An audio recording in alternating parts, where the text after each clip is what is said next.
Hello, everybody, and welcome to this episode of Sports Legends of the Carolinas. I'm your host, Scott Fowler, sports columnist for the Charlotte Observer, where I've worked since 1994. And as always in this podcast, I'm traveling across the Carolinas, seeking out some of my very favorite sports legends and asking them to tell some of the stories behind their rise to iconic status.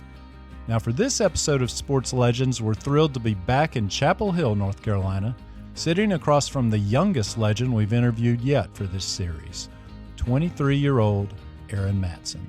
At UNC, Erin Matson was the three-time Field Hockey National Player of the Year.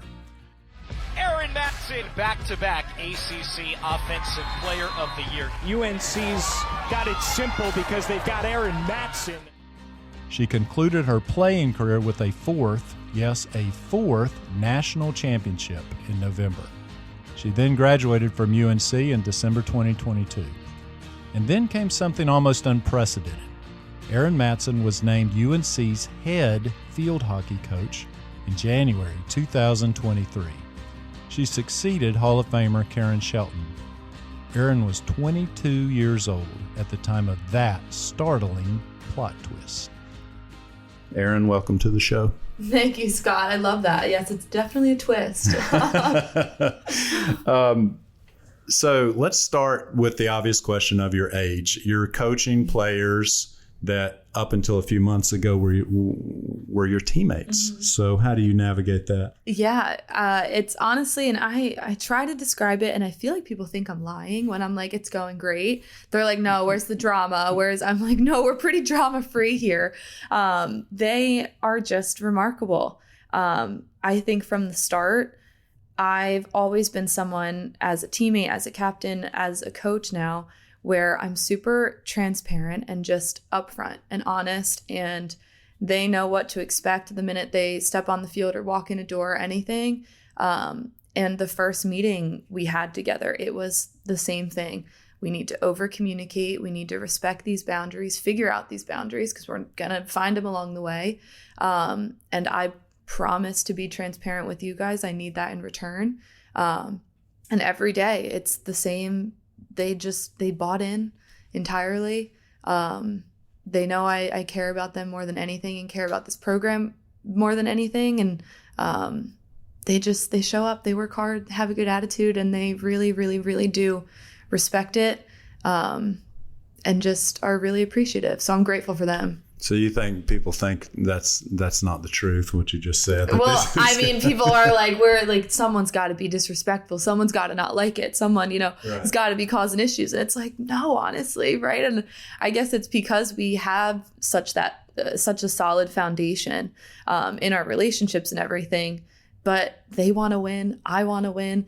They care about me. I care about them. The staff, everyone just wants everyone to succeed. So, it just works. And, it hasn't been rainbows and butterflies and perfect, and there will never be challenges ever, but it's just a total accepting, supportive atmosphere already. And we're amplifying that in the terms of the transition and everything. But whenever something comes up, it's like, all right, buckle up. Let's do it, and let's do it together. Do they call you Erin or Coach? That was the first question that I was asked. And I knew exactly the player who was going to ask it. And we all laughed, and it was great. But they call me Erin. I am all about making this as natural as possible. I say to them all the time, it's different. It's unique. Let's not make it weird. It would be very weird if, my former roommate was calling me Coach. It's not natural. They understand the boundaries naturally. I treat them like adults. They treat me like a coach, and that's a little nuance where I was like, you feel comfortable and keep it natural. And I'm Erin. Now, years from now, maybe that'll change. Who knows? But right. I'm not going to be the one to force it. Mm-hmm. Because isn't at least one or two of these players actually older than you? Yes. That you'll become? Yeah. Uh-huh. Yes, it's definitely unique. But again, I was transparent at the start with, hey, I'm applying for this job, so you don't hear it through the grapevine, you're hearing it from me. I had their support. So then when it was announced and everything and official, it was just hitting the ground running. And were you having to apply for the job? I can't remember the timetable, while you were playing, or was this after? After. Shortly afterwards? And how did you find out and then think, oh my gosh, this would be a dream. Yeah, definitely. Well, and if you asked me 2 years ago or 3 years ago, I never would have thought the stars would have aligned like this, and then they did. And Coach Shelton, obviously the legend herself, announced her retirement and everything. Carolina Athletics would like to thank, by far, the best college field hockey coach of all time. Coach Karen Shelton is the winningest coach in the history of college field hockey. 745 wins over 42 seasons.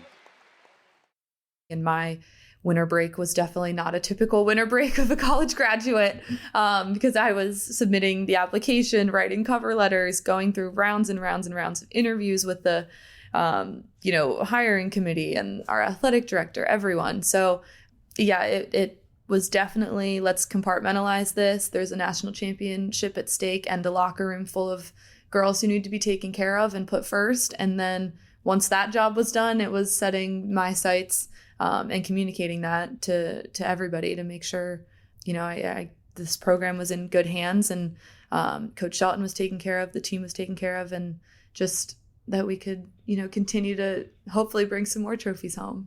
You're certainly were an out-of-the-box player. Have won 3 National Player of the Year awards. Finds Matson, who rips a shot. She's got a hat trick on the afternoon. Erin Matson, and a 3-goal lead. This is a very out-of-the-box hire, though. Like when you were first starting with the process, did you think, oh, this is perfect, I've got a great shot at this? Or did you think, well, this is a little bit far-fetched, but I'm going to put in the application? Yeah. I think just who I am, I think it was a little bit of both. I know I deserved it, and I just had to prove that. But I knew it was an out-of-box hire, too. I think Bubba did, too. I remember our meetings and everything. He was like, you were not who I expected, but look where we are. But I guess that just, it speaks to how much I love this place, and I know the game. I can relate to these players. Over time, I've really put in work and been fortunate to build relationships with alums, and the older generation of Carolina, the current student body, loves us because of what the entire program was able to generate over the years. And then the younger kids look up to all of us. So, there's that connection to a little bit of everyone. What is your personality like for people who don't know you at all? Ooh, good question. I would say it's that balance of super kind and thoughtful and empathetic. I'm pretty rational. The girls know, like, I'm not going to treat someone different. I'm not going to, I think a lot about things, and I'm very particular with my actions and everything. But then there's that side of me that comes out mainly on the field. It was with a jersey on. Now it's with a polo maybe, or a t-shirt, but definitely that, like, animalistic. I will do whatever it takes to be the best. Don't mess with me, my family, and that means my immediate family or this program.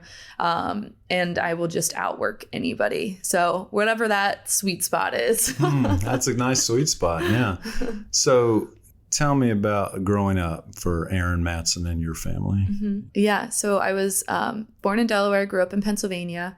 I grew up in a sports family. My dad played baseball in college at Delaware. My mom played field hockey for 2 years at Yale and softball for all 4.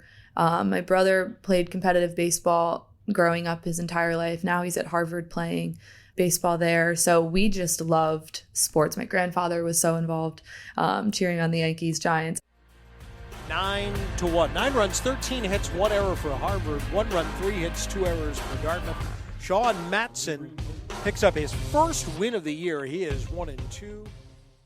Sports was huge in our family, not just because of, the exciting games and outcomes and everything and players, but because of all of the lessons that we've learned from it. And my parents have taught us through it, and all the opportunities and stuff. But I played basketball up until Catholic League basketball. I was point guard. Everyone's got to do it. Right. Then I played softball up until 5th grade, and that's when I solely decided to focus on field hockey.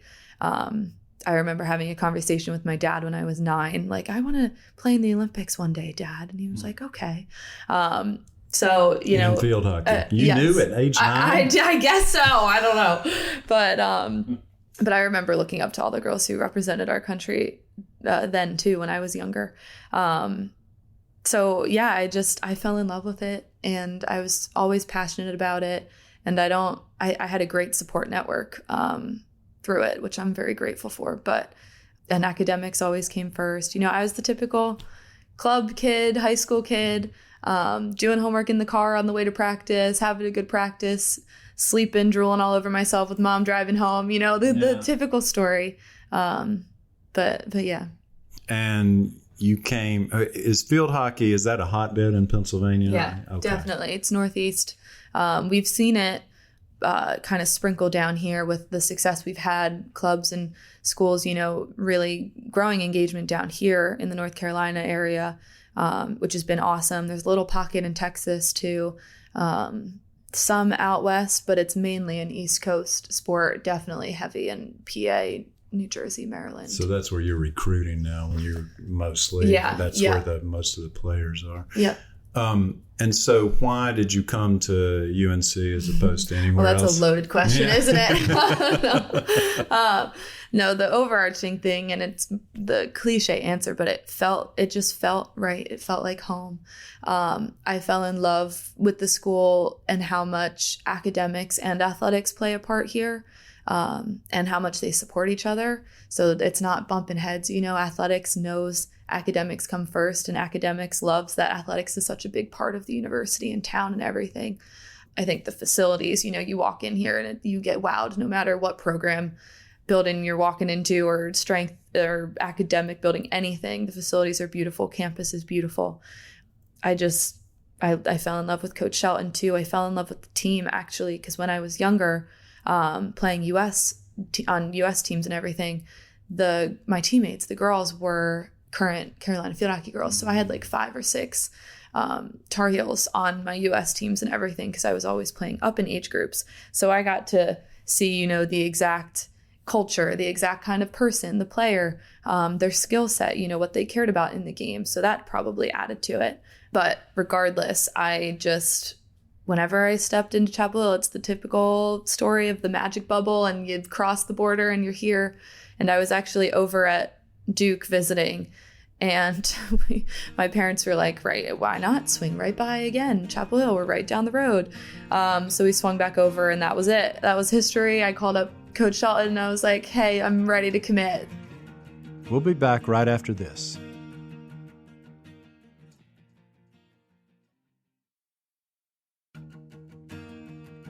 Welcome back. I'm sure you run into people every day, even though you're in the field hockey bubble, who don't understand field hockey. Yeah. How do you explain field hockey as a sport to, I don't know, just a random person who's never seen it played? Sure. We kind of say it's like a mix of lacrosse and soccer tactically. It's definitely more similar to lacrosse, but I think since it's such an international game, and Holland dominates, you know, on the international scale, Argentina, Germany, England, they don't have the same, you know, they don't have softball, they don't have lacrosse as prominently at this level, at least. So kids are born, you know, with a hockey stick in their hands. That's just, that's how it is. And here in the United States, we don't have a male counterpart. Our U.S. men's side isn't as strong, isn't as dominant. And it's actually made up of a lot of international players. When you go over to Holland and Belgium and everything, the men are more prominent than the women. So there's that aspect to it too. We also see, you know, once people actually understand what's going on, they fall in love with it because it's fast paced, it's exciting, there's lots of scoring, there's no standing, you know, unlike soccer, lacrosse even. It's constant movement. And we like to play a super exciting passing, attacking team defense game, you know. So once people understand the calls and the kind of premise behind it, they fall in love. But it's getting over that hurdle of, this is why this happened. This is the thought process behind things. And then people are hooked. I've covered field hockey games and the Olympics. I've covered 6 different Olympics and men's and women's. That's the first time I think I've ever seen men play field hockey, and it's enormous. What? They're really into it, and we're super good. And you mentioned one of at age 9, your goal to make the Olympics through no fault of your own. You haven't been able to accomplish that, right? Because the women have just barely missed qualifying. Right. Yeah. We missed, by 1 goal. And this is 2020. Yeah. Right. And so, and I know now you're not involved in the national team. Is that something that you've ruled out, or is that something that might resurface for you? Yeah. It was a very prominent topic in my hiring process. I got it multiple times, are you going to be okay? Fulfilling that with how driven you are. And my answer, one, I joke with everyone. The door's not open, but it's not closed. If the stars align and there is the opportunity to, compete, whatever, again, if the stars align and they have to align perfectly, we can have that discussion. But I find so much satisfaction and fulfillment and joy in what I do now. And, finding that on the sideline or, in the huddle explaining a drill or, sitting in these chairs breaking down film with a player, it's the same kind of fulfillment in a different way for me. So it's not like there's a massive hole or anything, and I'm not itching and regretting things. I also think that's not how I am wired, but we'll see. I mean, again, the stars have to align, but this team, this program, this university deserves all of my energy, and it's where I want to put it. So you have not, as we're doing this interview, have not yet coached a real game, right? Yeah. So what do you think your coaching persona is going to be when the actual games begin? Yeah, good question. I don't even know if my answer will be accurate, right? I guess we'll see. That's right. Theoretically. Right. Yeah. We've just had practices. We've had scrimmages. But August is going to be a different beast. I'm super passionate, right? My leadership journey has been interesting too, coming in and seeing how I acted, as a freshman versus now as a 5th year senior this past December. It's interesting to reflect on and look back and see what you learn, what you tweak, how you act differently. And I think that'll be a similar story with this, right? This year might look a lot different than 5 years from now, but I guess I'm competitive. I'm obviously vocal about everything. I think it is important for me, and I did it as a teammate, but carrying it into the coaching role as well, to really take time to understand each player and how they best respond to situations. I know exactly who I can yell at and be intense with and pretty cutthroat, and I know who I need to be a little bit more positive and encouraging and grabbing their hand and pulling them rather than shoving them and saying, go get it, So I will see. I think it'll be fun to figure that out. And I know, again, it's another conversation I've had with the team. So they're excited to figure that out too on the other side of it and see how it all works together. But yeah, I'm definitely not one to sit there and looking like this with my legs crossed on the bench and totally chill. If you know what You're going to be standing up. I will be. I can feel that. Apparently, I'm a squatter. I don't know. My staff laughs at me because a squatter. Okay. The coaching squad. Apparently, I've assumed that role. But we'll see. It's nice that you already know that players have to be treated differently. That you can't, and all these young women so well already. And that's the funny part, and everyone laughs about it, but I know them too well. I know exactly what they want to do and exactly what they are doing and exactly what they're thinking. It helps. That definitely has helped in the transition in terms of hockey talk, but also just any, meeting I have with them. I have that bond with them already. You also maintain, I think you've been fairly public on social media, you maintain a relationship with, you have a boyfriend, but he lives, just describe where that's at. Yeah, so he's in minor league baseball. He's with the Dodgers organization. He just got promoted to AA a couple weeks ago now. Nice. So he's in Tulsa, Oklahoma. But yeah, we met here. He transferred to UConn after my freshman year. And that's actually when we started dating. So we've been long distance and supporting each other like that for years. And he's wonderful. He's so supportive. And it's another thing that just works. We put effort and energy into making it work, but he's great. And with his season, he's on like roughly February until October, and then he'll be here supporting me and us and everything. So it works that it's That's offset. Nice. Yeah. And his name? His name's Ben Kasparius. He's a pitcher. I got a thing for baseball players. My dad, my brother, my ex-boyfriend, my current boyfriend. I don't know. Apparently I have a type. Baseball players. Okay. That's funny. And isn't your brother a pitcher as well? Yeah. Is that, Yeah. Okay. So they bond over that. Ben and Sean's my brother's name. And I'm super close with Ben's sister, Kate, and their family. Our families are very close. We're very lucky. So we appreciate each other. The field hockey game, Erin, that haunts you most from your career? Oh, wonderful question. I would have to say the Northwestern game in Iowa, the year we didn't win the national championship. Another Big Ten team advanced to the quarterfinals. That will do it. Northwestern takes down the 3-time defending national champion 2-0. They knocked us out first round. It was just First round. one of those. I know, not like us, right? No. It was just one of those games. Nothing was clicking. We kind of got shafted with, location and where we were and everything. But at the end of the day, who cares, right? Put that aside, show up and play and execute. And we didn't. So it was just awful. And luckily we only had to experience that feeling once out of 5 years. But it still haunts me, and I still replay the plays where I should have scored, or I messed up a 1v1 and lost the ball and it led to something. I still remember them vividly, probably more vividly than any of the wins that are just blurs, of happiness. But that one definitely, I think, haunts all of us. And that's who you beat in the national championship. Yeah, so that exactly the following year. So that was 2022. And the Carolina Tar Heels have completed the undefeated season for the 6th time, culminating to their 10th unprecedented national championship.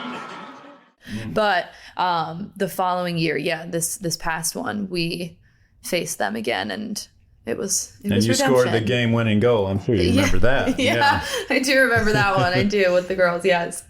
Was that the favorite goal that you've ever scored? I know you've had a number of generational ones. That's a hard question. I know.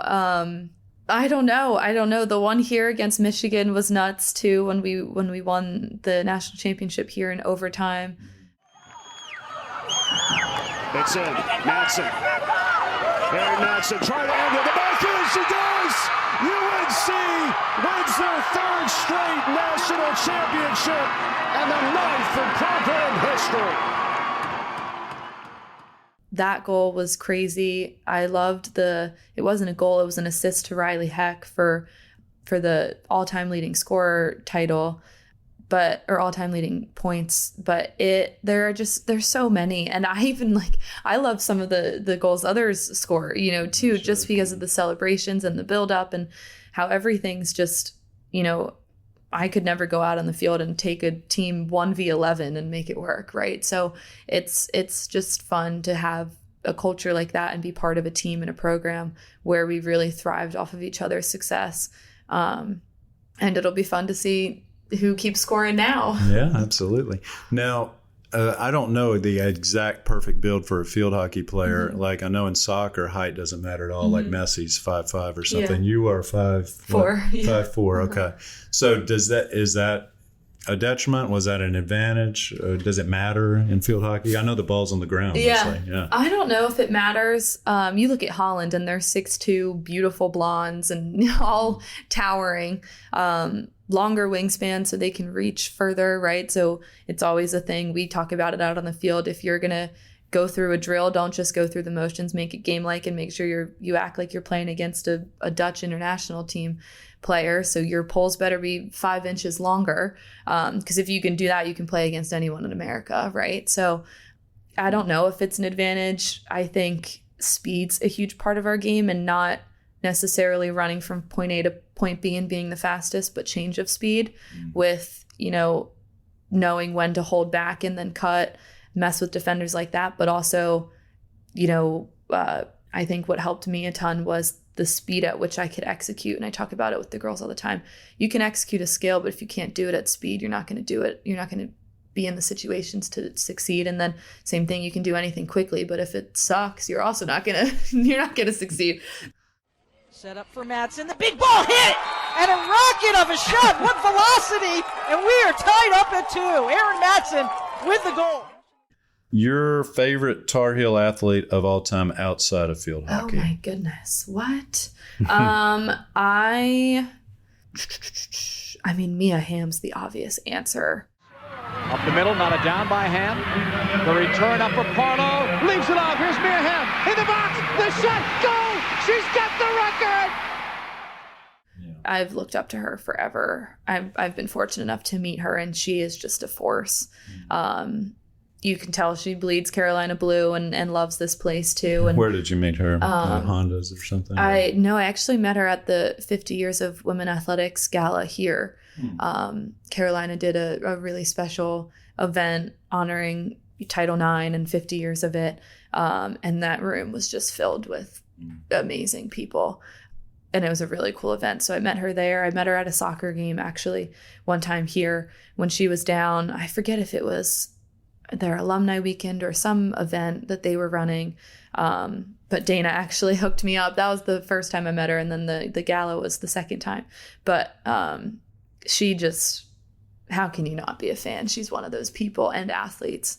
So, yeah. And there's just the Carolina tie. There's definitely some parallels there. What you're doing now is a little bit like if Mia Hamm had suddenly replaced Anson or something and he had retired right when she left or something, I suppose. We'll be back right after this.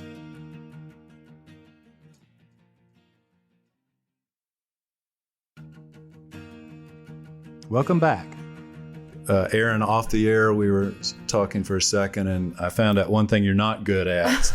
Come on, Scott. You're going to pull it out and put it public? Yes. So tell us about your whistleblowing capability as a coach. Well, yeah, no, I can't do it. I try, and then it's even worse if I try. So a couple of the girls on the team, namely one, Renee Ricardo, she actually is a certified ref. So she'll go and make some money on the side, but she enjoys it too, reffing and everything. So she actually knows how to blow a whistle. My staff members, of course, they'll ref scrimmages or drills or whatever, and they can all do it. And, it's one of the things, obvious, like you asked, a coach should be able to use a whistle, right? And it's well, I need some practice. So I have it, and I promised them I'd learn how to do it. But again, my voice carries. They respond. They responded when I was a teammate, and now they still respond as a coach when I yell, in a good way. But they know the sound of that. So luckily, I can use that. Sticking with the teacher voice, now, the coaching voice. Is there much NIL money in field hockey? You had some deals, right? And how do you navigate that? Yeah, it's definitely not as prominent, obviously, as a football, basketball. I joke with Mac all the time. I am so glad I am not handling those conversations and all that's going on with that. But you'll see the best players, the top 1 or 2 at every school, or at least every top 5 program, are benefiting. And that's probably beyond just field hockey equipment, right? The best players at any program are going to get certain equipment and stuff covered. I was lucky, yes, to benefit from it. And it's a whole monster in itself. And it can be used in the way it was intended for and really beneficial for kids and teams and programs and everything. Or, you can hear the horror stories where the dollar signs what the kid sees, and that's where we run into issues, and it's not beneficial for anybody. So again, like I mentioned before, I had a great support staff growing up. My parents are very grounded, very level-headed. Carolina, the same, so I was lucky to kind of take advantage of it in the way that it was intended with, those opportunities and experiences. And let's Olympic sports don't make a ton of money, so let's put some of that into savings. But the backbone of it is let's build more relationships, get field hockey, connected to campaigns where it never would have been connected to before, that kind of stuff. And again, it's not like we're, losing kids because they're getting promised money to go to another university. It's not that messy. And I hope it never gets that way. I think we got to generate some more engagement around the sport before it does.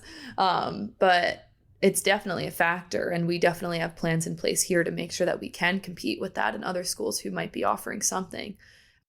I would imagine when you walk into a recruit's home these days that you would bond pretty immediately with a player who's not much different in age than you. Mm-hmm. Is it easier with the players and with the parents or I mean, is it? Yeah. What's that like? No, it's funny. It's definitely, the kids, the players are right off the bat. It's the parents, I got to have those more. And again, I'm transparent. It's like, hey, I'm not going to know the answer to every question. I'm saying that up front. I'm being honest with you, but I can promise you that I will work harder than any coach across this country to find you the answer, and that you have better resources here for me to lean on, and I'll be leaning on them. So, it's those kinds of conversations of the elephant in the room. Let's talk about it. I get it. I'm 23, right?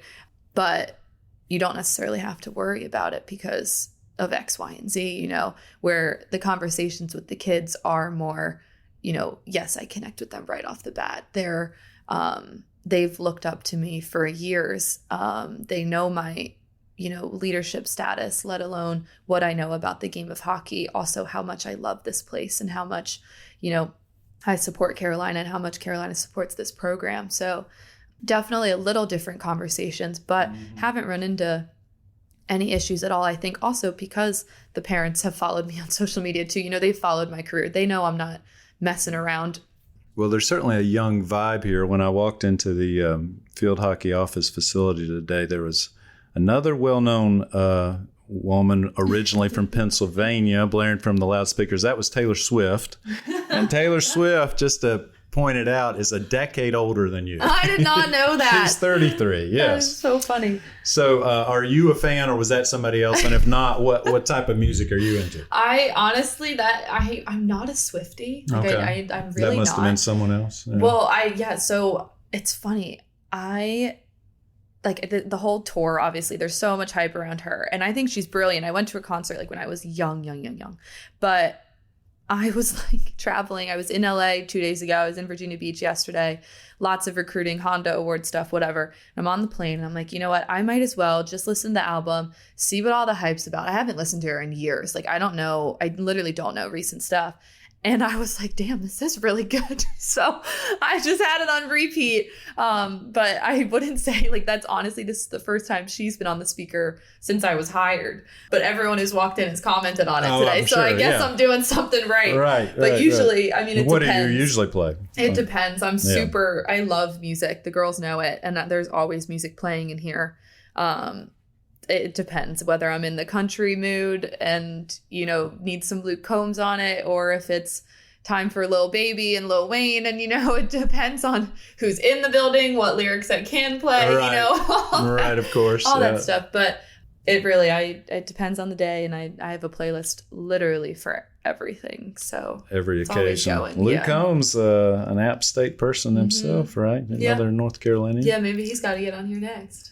Well, last question, Erin, and that is just sort of as you think about your long-term goals here. I know you're only 23, but people ask 23-year-olds that question all the time. Yeah. And so the long game for you is what exactly? Yeah.